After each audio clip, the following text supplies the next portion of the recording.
Good evening, doctors. I'm Dr. Prachi from Shield Healthcare, and I welcome you all for yet another informative and exciting webinar on optimization of poor ovarian reserve. We have Dr. Aradhya Achuri ma'am with us. Thank you, ma'am. Thank you very much for joining and accepting our invitation. And I'll share the screen for the CV.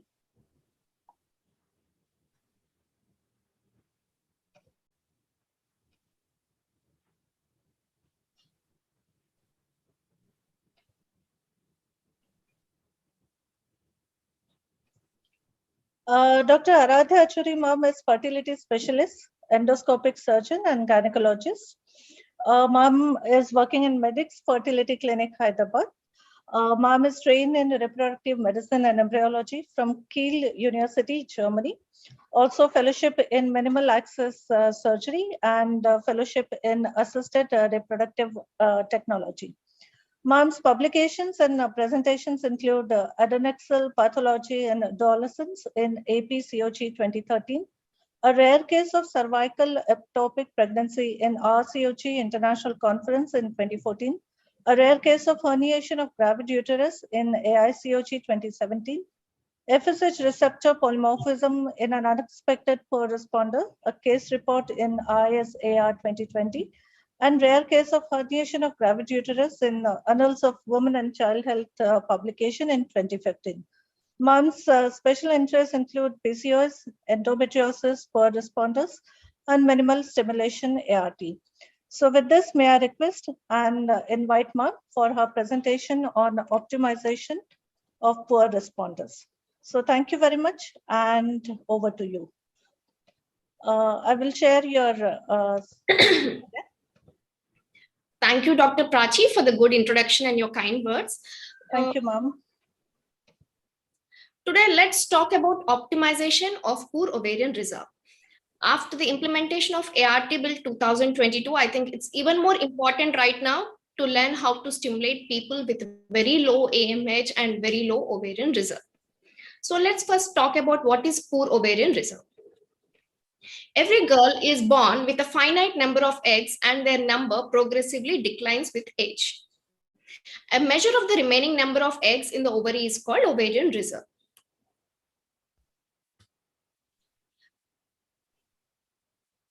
Reduced capacity of the ovaries to produce oocytes, and oocytes produced like this may be of poorer quality compared to other oocytes. Most severe form of diminished ovarian reserve can be presented as premature ovarian failure.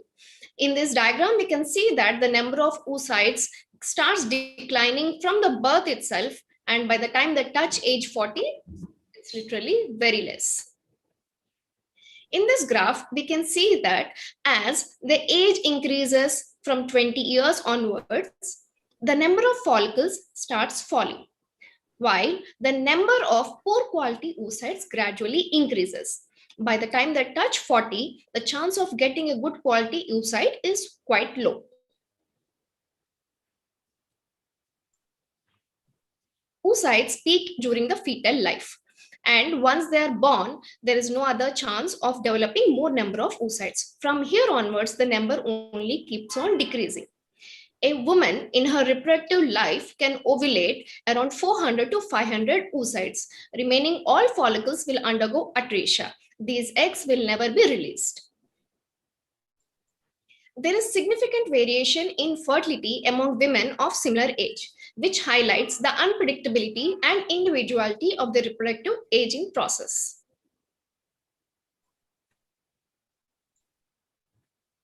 What are the risk factors? Advanced reproductive age. Once you touch 30, the number of oocytes will start falling and the quality also will start declining. And once the age touches 35, this fall is even more steep. There is much faster loss of oocytes, the antral follicles, and also the quality of the oocytes is much poorer. Smoking. Family history. If there is family history of women who had a premature menopause in their family, or women who had difficulty in conceiving or who had to take treatment to conceive. Fragile X mutation, previous ovarian surgery for an ovarian cyst, or in case of endometriosis, or in case of cancer, any kind of ovarian surgery can reduce the number of follicles in the ovary. history of gonadotoxic therapy, conditions that can cause ovarian injury, genetic conditions like Turner's. How do we know what is the ovarian reserve? By doing the ovarian reserve test. And what do we do after that? Depending on the test, we can predict the ovarian reserve or the reproductive potential. We have to identify patients at risk for diminished ovarian reserve who are more likely to exhibit a poor response to gonadotrophic stimulation. They have a lesser chance of achieving pregnancy with ART. We can only say there is a lesser chance. We can never say there is zero chance. And depending on this test, we can also explain the prognosis to the patient, decide on the dosage of drugs, and we have to definitely think about the safety considerations when we are going for embryo pooling. What are the ovarian reserve tests? Biological, age, biochemical, AMH when it is less than 0.5, FSH more than 10, and FSH when it is more than 12, it definitely points to a low output or low outcome when we go for IVF. On ultrasound, if the antral follicle count is less than 5, on color Doppler, again the ovarian blood flow as well points towards difficulty in responding to the injections. This is the Poseidon classification of poor responders. In group 1 and group 3, the women are less than 35 years of age. In group 1 and group 2, the number of AFC is much better compared to group 3 and group 4. All these women are classified based on the response to their previous stimulation, if they have got good number of oocytes or less number of oocytes. This grouping will also help us in planning our next step in treatment. Bologna criteria, 2 of the following 3 features must be present. Advanced age more than 40 years, previous poor response to a stimulation less than 3 oocytes obtained, abnormal ovarian reserve test when the AFC is less than 5 or AMH is less than 0.5.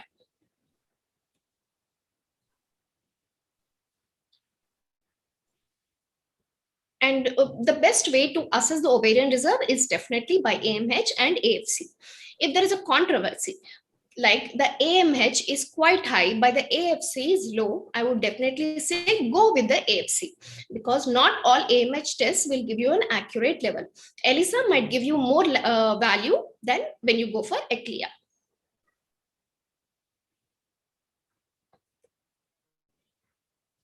Decreased or diminished ovarian reserve describes women of reproductive age having regular menses whose response to stimulation is reduced compared to women of comparable age.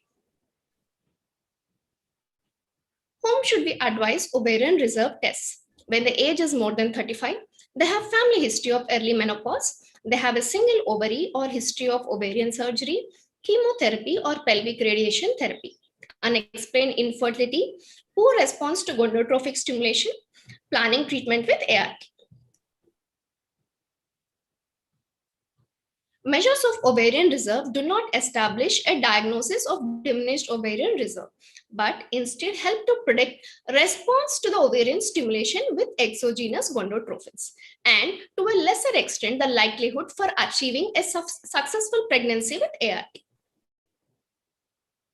However, poor results do not necessarily indicate that they cannot conceive on their own. There are many tests which are available, but the best and most predictive ones are ultrasound, antral follicle count, AMH level, day 3 FSH, and estrogen measurement. Clomiphene citrate challenge test, though has been mentioned, is a pretty cumbersome test and may not be very accurate.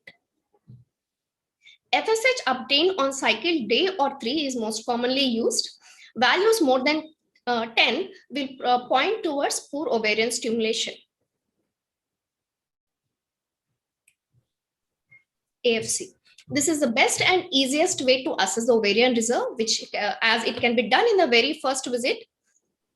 And we can follow up and see if there is any response, what is happening in the next month, and it can be done personally. You don't have to depend on a lab or a second party to tell you how is the ovarian reserve. Antral follicles have been defined as measuring 2 to 10 mm in the greatest 2-dimensional plane. Low AFC, Less than 8 antral follicles is usually called as diminished ovarian follicles. Diminished ovarian reserve.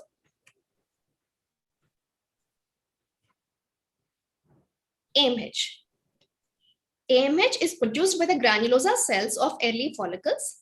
These are gonadotrophin independent. Therefore, remain consistent within and between menstrual cycles in both normal young ovulating women and in women with infertility. So, this test can be obtained on any day of the menstrual cycle. Lower AMH levels are associated with poor response to ovarian stimulation, poor embryo quality, and poor pregnancy outcomes in IVF.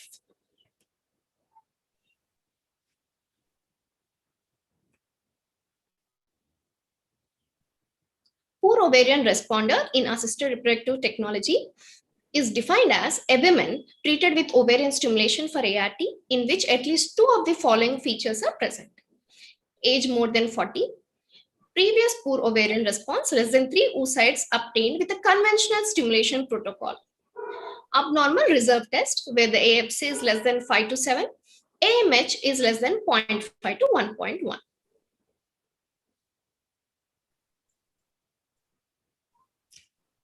So this is another example of how the tests will show when we do ovarian reserve tests.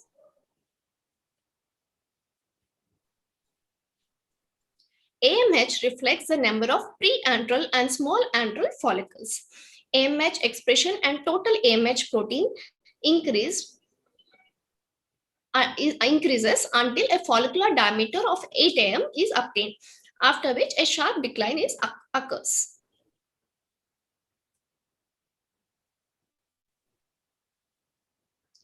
Serum AMH levels, peak levels are achieved at 25 and start decreasing as the aging starts. This is the earliest marker of diminished ovarian reserve. When you're looking at a patient with diminished ovarian reserve, there is first decrease in the AMH levels, which later on is reflected in the antral follicle count. So if you see that the AMH is quite low, but the AFC is okay, you have to keep monitoring the patient to see how the AFC follows.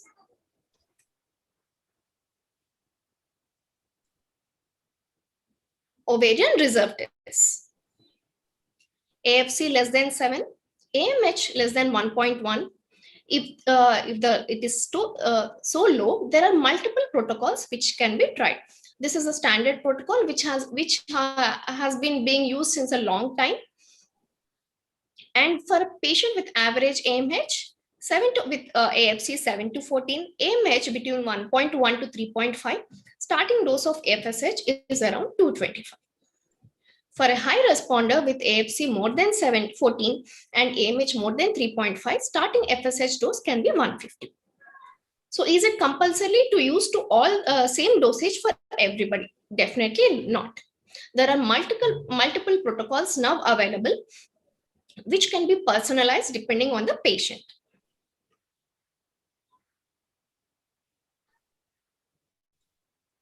FSH. This is produced by the pituitary gland to stimulate eggs, stimulate the follicular development.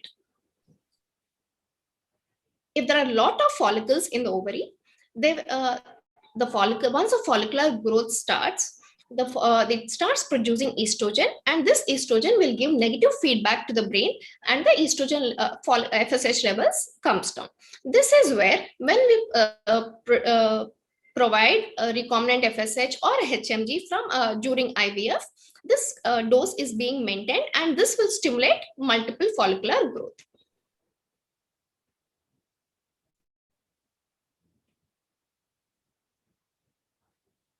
So what all can we try in a poor ovarian responder? If the follicular AFC is pretty low and there is only 1 or 2, even giving just clomiphene citrate or letrozole can help in stimulating the ovaries. But for some people, this will not be enough. Then we'll have to try out other protocols. which is there are like a minimal stimulation protocol where we can combine letrozole or clomiphene along with 150 units of HMG or FSH. We can go for a standard conventional stimulation with ANTAG protocol. There are multiple studies now which say that going for a dose more than 300 will not help in stimulating more follicles. Higher doses might impact the quality of the oocyte.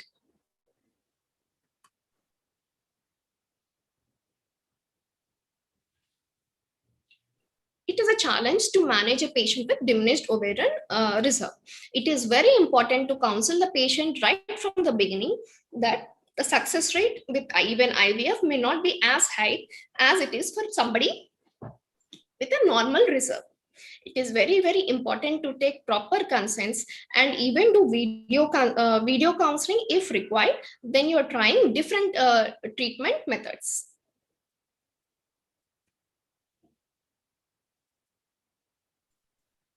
If you're going for only clomiphene citrate or letrozole, start with at least 100 mg and give it for 5 days. Keep monitoring the patient to see if there is any response.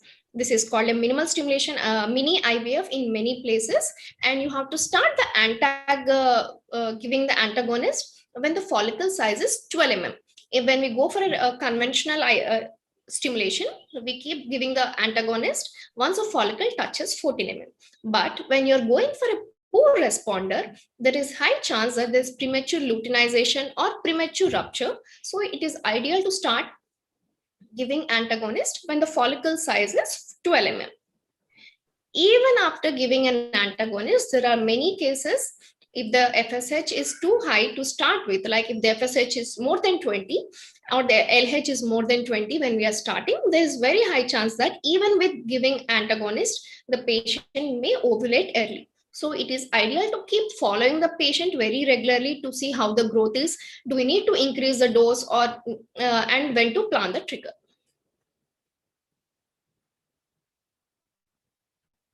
There is insufficient evidence to support routine use of any particular intervention. It has to be customized based on the patient response.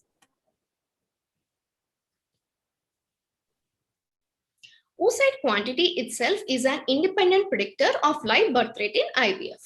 If you get at least 10 to 15 oocytes, we get good number of embryos, which can give a successful pregnancy.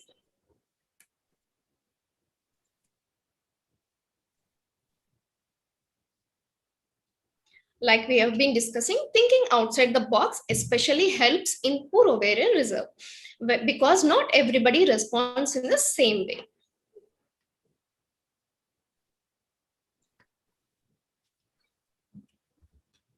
Patients with diminished ovarian reserve may also have mitochondrial dysfunction, reduced blood flow to ovaries, and high level of free radical damage.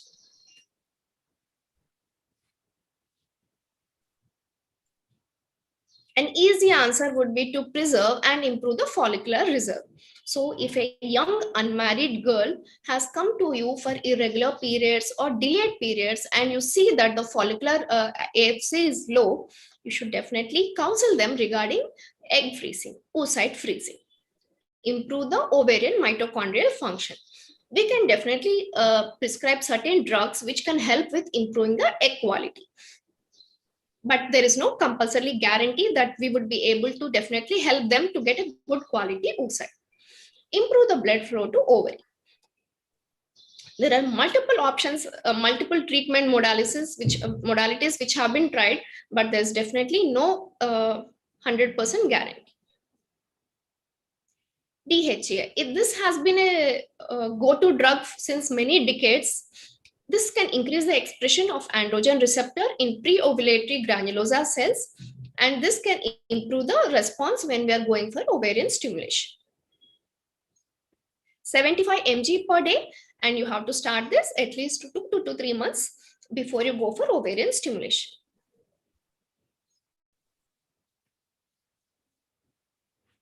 DHEA supplementation can increase FSH receptor expression. This can improve the ovarian response. It reduces follicular atresia and may stimulate follicular growth. This also stimulates the release of insulin growth factor 1.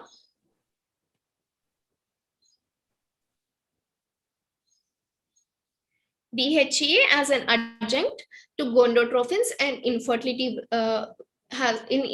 women with infertility can improve the egg quality and improve the response as well as improve the clinical pregnancy rate.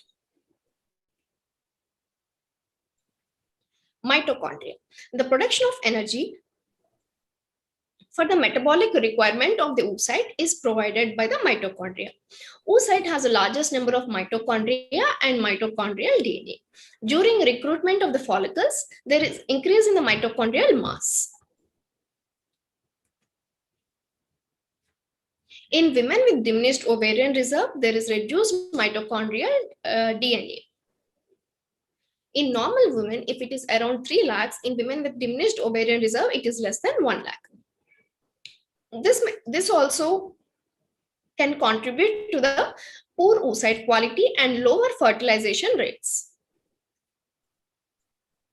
Free radicals. Age-related quality decrease can also be because of the cellular malfunction caused by the accumulation of the reactive oxygen species in the cells. There is compromised antioxidant defense mechanism. Both of this together cause decrease in the oocyte quality. Vitamin D3. In people with very low vitamin D levels, supplementation of vitamin D seems to improve the AMH levels. It can improve the granulosa cell expression. And when it is less during the pregnancy, there is more risk of abortions or miscarriages, gestational diabetes, preeclampsia. What adjuvants can be given in diminished ovarian patients? Growth hormone. Growth hormone has been a personal favorite for many people, as it can improve the antral follicle count as well as improve the quality of the oocytes. 4 to 8 units starting from the first day of stimulation till the day of trigger. And of course, we should definitely be talking about CoQ, antioxidants, and vitamins along with vitamin D3. And are there any other adjuvants which we can give? Recombinant LH. There are some studies which prove that in women with multiple stimulation failures, adding recombinant LH may improve the oocyte quality. If there is especially a defect in fertilization, adding recombinant LH from the first day of stimulation can help in achieving an embryo. And one more thing which we have to be talking about when we are talking about poor ovarian reserve patients is synchronization of their follicles. Giving estradiol from the day 21 of cycle, 2 mg, 2 tablets per day till the day 1 of their menses can give us a good cohort of equal sized antral follicles. So there is more chance of each follicle being picked up for the stimulation, and all of them may grow in synchrony.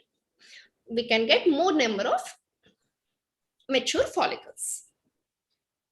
Anything else we can do to improve the response in the diminished ovarian reserve patients? Definitely. As it has been previously tried in patients with cancer, random start stimulation, luteal phase stimulation, dual stimulation, these can definitely be tried, but only with proper counseling and consent. What do we do in a random stimulation? We see some people who do not respond to the conventional stimulation methods. In these patients, sometimes the AFC might improve as the menstrual cycle goes along. So if you do a scan on day 2, and you see only 1 or 2 follicles which did not grow in the previous cycle with conventional stimulation, wait for a few days. Ask the patient to come back on day 8. Do a scan to see if there is any improvement. If you think that you can see another 2 small follicles which are visible, or there is a slight increase in size in these follicles by 1 or 2 mm, starting the stimulation at this point may give you an additional 1 or 2 oocytes. What is luteal phase stimulation? Starting the stimulation after day 15 in a menstrual cycle is considered as a luteal phase stimulation. Initially, this was tried for cancer patients who are waiting to start their chemotherapy, so as not to make them wait for a long time. So even if there's a corpus luteum, you can just go ahead and start stimulating the patient. Usually there is more intake of the hormones, higher dose of hormones may be required, longer duration of stimulation may be required. But there are many studies which say that there is no difference in the oocyte quality. In poor ovarian reserve patients also, sometimes the AFC is much better in the luteal phase. For somebody who has only one antral follicle in the day 2 of cycle may have up to 3 or 4 follicles when you see them in the luteal phase. These people also will do better when you go for a luteal phase stimulation. What is dual stimulation? When we start stimulating the patient, sometimes we see that on day 5 or day 6, another small follicle starts to grow. And when we give the trigger and all the smaller follicles are less than 10 mm or 12 mm, during the pickup, we leave these follicles alone. Once the pickup is done, we start stimulating this patient again the very next day or 2 days after that, and start giving the same dose of gonadotropin and keep doing the scan. When you see that the good size is achieved, there are at least 2 or 3 follicles more than 17 mm, you can do a pickup again. This is called as dual stimulation. There are multiple protocols available for that. But what we need to keep in mind is giving an agonist trigger when you're going for the first pickup will help in luteolysis, so that when you're going for your second pickup, there are not many corpus lutea, which are very vascular, which may bleed during your pickup. But if you think the follicles, there are 1 or 2 follicles which are nice, 17, 18 mm, another 1 or 2 follicles which are little smaller, like maybe in 14, 15, you think dual trigger may help in giving you more M2s, you can definitely go ahead and try that. But keep in mind that during the dual stimulation, the follicles may rupture early. If you go back and see the patient after 2 or 3 days, the follicles are already mature, and by the time you give the trigger, the follicles have already ruptured. So you have to always counsel the patient beforehand that in dual stimulation, the second part of stimulation may work, may not work. We may even get empty follicles. So the patient has to be ready to bear the cost of these extra gonadotropins and not go through the second pickup. But for somebody who has very less chance of getting an egg on their own, this is a chance worth taking. There are many studies which say that there is not much change or not much difference in the egg quality when you're going for a dual stimulation. When we are going for a stimulation for a poor ovarian responder, we should always keep in mind that the antagonist has to be started a little early. Don't wait for it to be 14 mm. You can start it around 12 to 13 mm. And even when you're going for a trigger, you have to keep in mind that you should not wait for a long term. Some people get degenerated oocytes or post-mature oocytes even at 16 to 17 mm. So it's always ideal to keep doing Doppler to see how is the PSV. If the peak systolic velocity is more than 10 to 12 mm, you should definitely 10 to 12, you should definitely go ahead and give the trigger even if the follicle is only 16 or 17 mm. Doppler will definitely help you to know if the patient is ready for a trigger or not. Thank you. Thank you, ma'am. Thank you very much. And really sorry for that little technical issue of the slides. Ma'am, if you allow me, then I can share. Can I ask you 1 or 2 questions regarding for? Okay, ma'am. Ma'am, suppose the woman is around 28 years old and her AMH is around 1 and AFC say suppose 4. So what kind of protocol would you suggest for this particular woman? So we can start with giving them estrogen, estradiol valerate from the day 21 of the cycle, and give it till day 1 of cycle, so that we get a good cohort where all the follicles are smaller in size. Definitely go for an ANTAG protocol. For AMH was how much? 1, I said. And body weight? Say suppose 60 kg. Okay. So I would say you can go with around 150 to 225 IU, depending on what hormone you are using, HMG or recombinant FSH.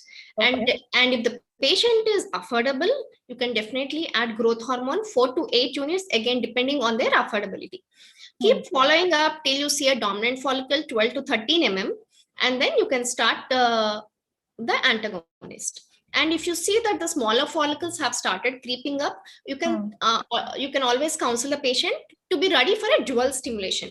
If you see there are at least 3 follicles around the size of 10 when you're giving trigger, you can definitely think about a dual stimulation. Right. So that can the stimulation can be started from the very next day. Very next. Right. And ma'am, if the same values are there, but she is 35 years of age, then will the protocol change, or how is it? Like same AMH value, AFC is also 4, but the age is around 35. So protocol would basically be the same unless she's a little obese or the weight is little higher. And of course, depends on what was given in the previous protocol. At 35 years of age, I would definitely think about adding recombinant LH if the patient is affordable. Yes, ma'am. And ma'am, in the younger age group, would you like to add any adjuvants for this patient? I mean, where they can afford to wait back for 3-4 months? As you have suggested, various adjuvants like coenzyme Q10 or arginine, etc., DHEA. At least 6 weeks would be ideal if the patient is somebody who is visiting from another country, or if they cannot really wait anymore, the patient is under a lot of stress. I would say you can go for a gel like androtas testosterone gel, which can improve the testosterone values in the body much higher. But not many patients are very comfortable using this. Many people complain of hair on the face, and all those testosterone effects will be visible more when you are taking a gel than when you are taking it in an oral formulation. Okay. But if there is no other option, I think we should just start with growth hormone and add all the adjuvants as well and go ahead. Right, ma'am. So it depends upon the patient preferences and what they want.